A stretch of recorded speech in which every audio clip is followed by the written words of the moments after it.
Hiya. I'm going to show you today my Xbox original. This has been modded, hard drive taken out and replaced with a SATA 500 GB hard drive instead, and got it loaded up with some stuff. So just going to go through that. Before I get started, I can highly recommend getting one of these, especially for the arcade games. It's a bit the best controller that I've found for Xbox Original. You can use the PlayStation 2 adapter for Xbox Original. It's just got your usual Xbox input with a PlayStation adapter on the end, and you can use any PlayStation peripherals. But I have found the tiniest, almost imperceptible, but still definitely there, bit of lag in that. So again, you probably won't notice it most of the time, but I find it really annoying, so hardly ever use it. Also, unless you're a giant with gigantic hands, these controllers I find much better. They fit in human-sized hands instead of the huge big Duke ones as well.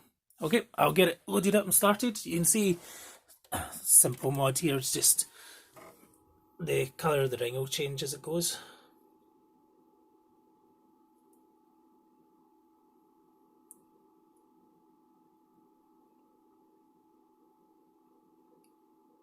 There you go. And then as soon as it loads up, it will go cycle through green and then orange and then red. Instead of just saying green all the time like the normal one. And as you play games as well, it will cycle through the colours. Not much point in doing that one, it's just for fun if you want to. Once it's loaded up, you're onto the screen. Hold on, we'll set this up.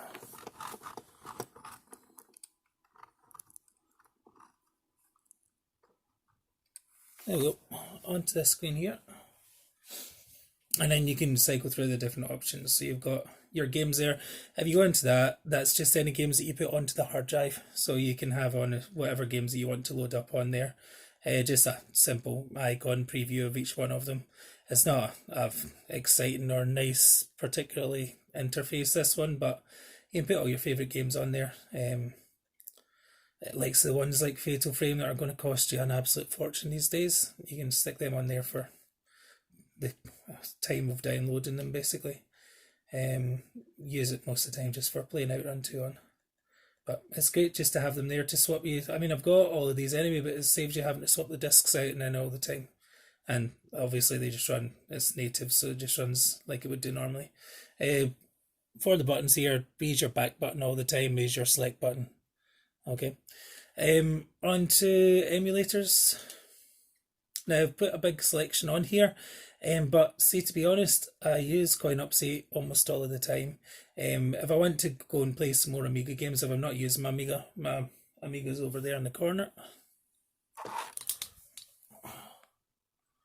So if ever I can't be bothered using an Amiga, or I'm sitting on the couch and wanting not to sit up at the desk, then I'll spend a bit of time using the WinUAE emulator that's on this one.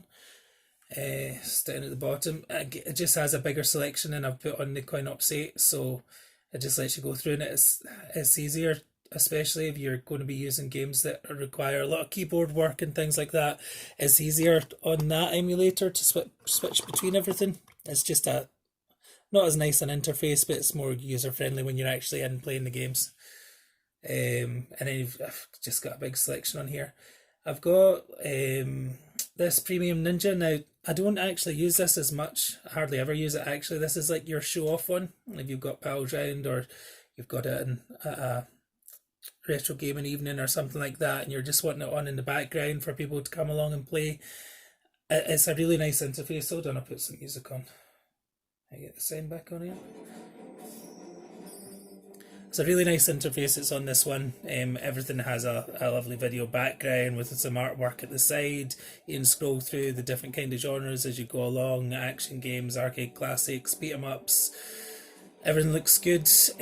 What I have found, the quality of the SATA drive you use and the size of the drive as well can slow, not the games run perfectly, but it can slow this menu system down. Like the one that's in just now is like 500 gig, and if I click onto this, you'll see there's a pause and music stops. Like in other ones it doesn't do it, just goes flawlessly in, so it does make a difference. Only you wouldn't really notice it. It's just, if you don't need it to be as large as that, then there's no point putting a bigger one in, and it does slow it down, especially if you're going to use a really cheap one as well. And again, you can just cycle through these. This is I'm in the shmup section, and there's a good selection in here, but I mean, for what it is, I don't really want to go through this way. I'd rather go when it's more. I can see more games at the one time. I can flick through a lot quicker. I can go from years and genres without all the artwork and all the fuss around it. I do like putting it on sometimes just for a bit of fun. It's nice to see the artwork, but it's not as user friendly as the other one I'm going to show you in a second. So again, like I said, B for the back button just to come out of that. And then for this one, you actually need to go down to the power off and turn it back on again. There we go, shut down. What I found with this is the amount of time that actually takes to get coinops up and running in the first place. It's not a really difficult mod. I mean, it's Microsoft anyway, so the SATA hard drive to replace is really, really simple. It's just a case of opening the case. Got one of these from Poundland. All it is a head screwdriver head with loads and loads of different fittings. They obviously it's specialist screws that are in the bottom of the Xbox. Any kind of set that you get like that, it'll have the fittings that you can just take the screws out, and then once you've got them out, open the case, look inside. Immediately you'll see the hard drive, unplug it, put the SATA in. You will need, the Ethernet cable that is a data cable as opposed to Ethernet. If you're wanting to connect it up to your PC, you can use that as well.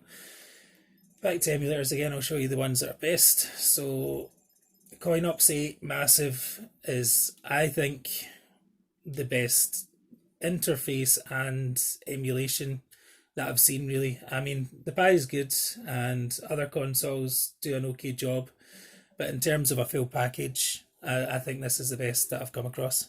So I'm in coinops just now. That'll just run through from, I've got it alphabetical, but obviously you can sort it whatever way you want. You can sort it by developer, you can sort it by year release, whatever that you like. You can put just your favourites on as well. What I like about this is it's got a lovely video preview of every single game that's on here, and you've got some of this art from the actual cabinets across the banners at the top, which I really like as well. So it's just a really, really nice interface, and especially it's just nice to go down and see games that you've never heard of before and see just a quick video preview. Like, this looks rubbish, so I'm not going to play it. Whereas other ones I've never heard of, actually you look at and you think that looks quite good, I'll give that one a go. So it's just a nice experience to go through and play this. I'll show you later on, but if you just leave this for, you can set the time for it actually, but I've got it set to a minute. If I'm inactive for a minute, it'll go on full screen, it'll play some music in the background, and it's nice to just have that on all the time. Just either for nostalgia kicks, seeing some of the games you used to play, or seeing some games that you've never seen before and you think that looks quite good. So leave that in the background quite a lot if I'm playing the Amiga, and just glancing around at loading times and having a look at what is playing on the screen, which is pretty cool. The cabinets themselves, it goes right through probably up to around 99, 2000 kind of era, and then after that there's nothing really after that. You can go down letters just by pressing right, some O, P, Q, so go down quickly. If you want to go down slowly, it's the D-pad, and then your shoulder buttons, they're going to take you down quick if you're wanting to scroll through a letter to get to the end of at the end of the alphabet for that letter. So that's the coin-up section. You can see there's 4,191 games on here for the arcade section, so loads and loads. You're never going to get bored on there. And then once you come off the arcade, you're straight into Amiga. Now, it is by no means a massive selection of Amiga games that's automatically on coinops8 Massive. Obviously, you can add your own stuff on, like I showed you in the WinUAE emulator. But just for sitting on your couch with a control pad, no need for a keyboard, no need for a mouse, and you can play some pretty cool Amiga games. I'm loving it for that. The selection that's actually on here, is pretty good as well. Like, it's I'll just show you the sound in the video previews as well. it's not a bad selection of all the games that you'd want to play. Quite a lot of them are actually on here. So again, for sitting on your couch without having to go and find the discs and load the discs and then wait for the discs to not work and then try and get them working again, it saves a lot of time, and the selection's pretty good, albeit not massive. So you can see like how quickly I got to be there. If I was looking at a mega collection on my computer, I'd be here for about half an hour before I got to be. But some great games, and some like obviously creatures that you loved in C64. It's nice to play that on the Amiga with some nicer graphics and without the SID chip sound, unfortunately. But good wee selection. That's Amiga. Amstrad has hardly any. So as my first system, I absolutely love. So I was quite annoyed. But if you look at the emulator section I showed you earlier on, you input just play it on the separate Amstrad emulator. It's got hundreds, thousands of games on there. So it's not that big a deal that there's so few on this part. I'll skip on.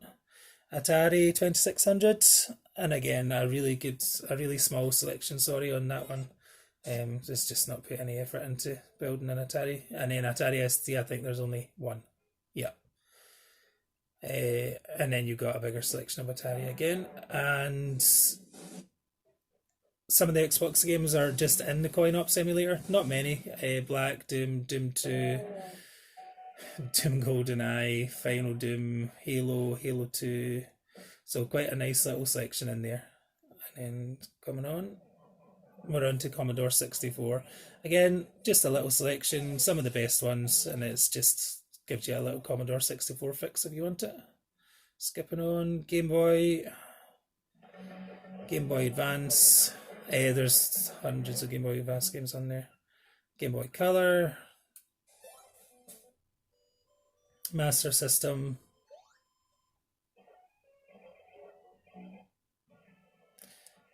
and then we're on to Mega CD. A good selection of Mega CD games are on there as well, and all of them play perfectly. There's no issues in any of them. Not that there was a massive selection of fantastic Mega CD games anyway, but it's cool to have it on there. And it's again, like the Popful Mail, it's great to have that. It costs you hundreds of pounds if you're going to get an actual copy of it, and it just plays perfectly on here. So it's cool to have the option of going and playing some of these you'll see people talking about and wonder what they're like. So it's nice having them just at the touch of a button. Secret Monkey Island's great having that with joypad control and then with the CD quality sound as well, which is pretty cool. So again, it's nice to have. Moving on, we've got the normal Mega Drive and then the 32X, which I bought on release day for full price. One of the biggest mistakes ever. Obviously got the Saturn after that, was happier with that, but 32X was dreadful. Worst console I think I ever bought. A couple of good games on it though, so if you're willing to spend some time with the machine, there's some that are worth playing. Star Wars Arcade is the reason I bought it. I was so excited. On rails shooter, pretty rubbish, but obviously for Virtua Racing Deluxe, it was fantastic. I played that to death on it. So in the end, it wasn't as bad as you would have thought purchase, but for all that money at the time, I was absolutely gutted. MSX, so quite a big selection there. Not huge, but some of the good ones. And then NES, loads and loads of NES. I think is again not the whole library, but a big choice that's on there. And then you've got N64, which runs surprisingly well. N64 emulations is pretty bad sometimes. A few flickering shadows now and again, but as the games themselves run perfectly and everything's already set up as full analog control with your analog controller. So straight off the box, everything works absolutely perfect. PC Engine, again, everything runs perfectly, and you've also got PC Engine CD on here as well, which is a massive bonus. I was delighted when I found that, and you can play Dracula X and stuff like that. So some of the shmups, CD Engine CD shmups are fantastic as well. So that was a really good bonus. I spent a lot of time playing through these, like the download too. Again, it's just something that I wouldn't have spent all that money on in the first place, but to get for free and to run just as well is a real bonus to have that. So loads of selection in there. There's some PlayStation games on here as well, so like the Castlevania Symphony of the Night, Crash Bandicoots. Again, a nice little selection, but nothing like a comprehensive list. Loads of Spectrum, again, just a few from each letter, and some of the best ones that are on there as well, and they all run perfectly. And then we've got Super Nintendo, a really big and good selection of Super Nintendo games. And then we've got the Sharp, and this is again a system that's a bit more nearly experienced, unless I'm going to go nuts one day and spend an absolute fortune on the system and on the games. I could easily spend $1,000 before I'd have anything like the experience I can get sitting here, and they run, from what I understand, just as well. So I'm absolutely delighted with that. And then back to the coinops again. So it's just a fantastic system. The emulation runs perfectly. Like I said earlier on, there's this, my system that just had coinops8 and didn't have any of the other stuff on it and had a faster and smaller hard drive, when I press go, it just came up like instantly. Whereas just now, if I was going to put on Aggressive Dark Combat, I'll press go and then the screen will go black, and it'll take a wee while. In fact, it's not even going black yet. It'll take a wee while before it loads up. Once the game's up and running, it will run absolutely perfectly. There'll be no lag in it, there'll be no sound issues, everything runs exactly as it would on the native hardware. But for some reason, this initial loading time here is a lot longer than it was, or is, on some of my other ones. I've done 7 of these, all with different size hard drives and putting different stuff on them. This is probably the slowest of them, but it doesn't bother me that much, and I like having all the options there of all the different kinds of emulators and different systems that are on it as well. It just works as any other form of MAME would work. And for this one, obviously, your back button's going to put in your coin to start. And every time press it, puts a coin in, and then start to start the game. And that's it. For this, I showed you earlier on, but I'd always use my actual arcade stick as opposed to the joypad. It just doesn't give you the same feeling as playing with the arcade stick does. So again, you can hear by the sound, everything's running perfectly. The sound on it's pretty good as well. There's no slowdown. Any slowdown that's there would have been in the arcade original anyway, so there's no difference really between playing this and playing in the arcade machines, other than obviously you'd be playing with a better screen than on this. I don't see any reason why it wouldn't work plugged into a CRT. I never have bothered, because this is like my solution for trying to get games running on an HD TV. The problem, obviously, using an old arcade machine and using old consoles is fantastic on a CRT, but the problem was, how did we then get this experience onto an HD TV without the lag issues? Again, any new TV that has a game setting, that reduces the lag considerably if you turn it onto the game setting on the telly. So with this running on game setting, I've not noticed any lag in any of these, and it's the one thing that annoys me more than anything else. Coming out of that, you can just press back and start at the same time with the 2 shoulder buttons, and it will take you back to the menu, and then you can run through what else is on there. So loads of different things, loads of different emulators. Amstrad, Atari. Remember how I showed you the Atari 2600 was tiny? Like, so I've just put all the Atari 2600 games on there, all the Spectrum games on there. That one's solely for the Neo Geo cabs as well, so that speeds things up a wee bit. If I'm only wanting to do Neo Geo, then that's obviously going to speed everything up. Some of these look really good as well, like was in the other one, and again, it's just what you like and what you don't. So the options there, I mean, the size of the SATA disc isn't really limited, so you can have as many of these on as you like, in different settings and different kinds of artwork, if that's what you like. For example, this gives you a banner at the top as well, and a video preview, so it just works the same as the other one. I just like having all the consoles and the systems in the same place as each other, but what you want it for, I suppose, is just up to you for what you're using it. All right, that's about it. Just hopefully giving you a good overview of what you can do with your old Xbox. Pretty easy to do. There's a million. There's no point me doing a video tutorial, because there's thousands on there already, and basically look at the comments, follow any one of them, and it will get you up and running in no time. The amount of time it takes to put on the system, you can just do it one evening, leave it on overnight, come back the next day, and that'll be it, ready to go. And that's you gone from your original Xbox with your handful of games into an emulation system that can emulate pretty much, as a retro gamer, everything that you really want to emulate and emulate really, really well. Oh, the last thing I want to say just before I go is the when you're on coinops8 and you go into any one of these games now, games that can be notoriously difficult to configure when you're on MAME, ones that had a rollerball, ones that had really specific controls, like sort of hard driving, for example, that are really hard to set up and get running anything like they would do. They're all pre-configured.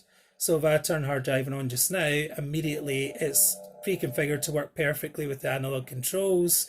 Even the triggers feel as if it's fully responsive to the speed and the pedal buttons. Like, it's just a really nice experience for whatever game that you put on. When in other systems it's actually an absolute headache. So someone very kindly has done all the hard work for us, and we just get to reap the benefits of it, which I can't thank them enough for, really. But it's a fantastic system. If anyone has an old Xbox lying about, have a look at the video tutorials, learn how to do it, get it up running like this, and you're turning your old Xbox into probably, I would say, the best emulation console that you can get. Your Xbox games will still run like they always did, so it's not going to actually affect that in any way, shape, or form. It just opens it up to a whole world of nostalgia and childhood joy. All right, cheers. See you later on.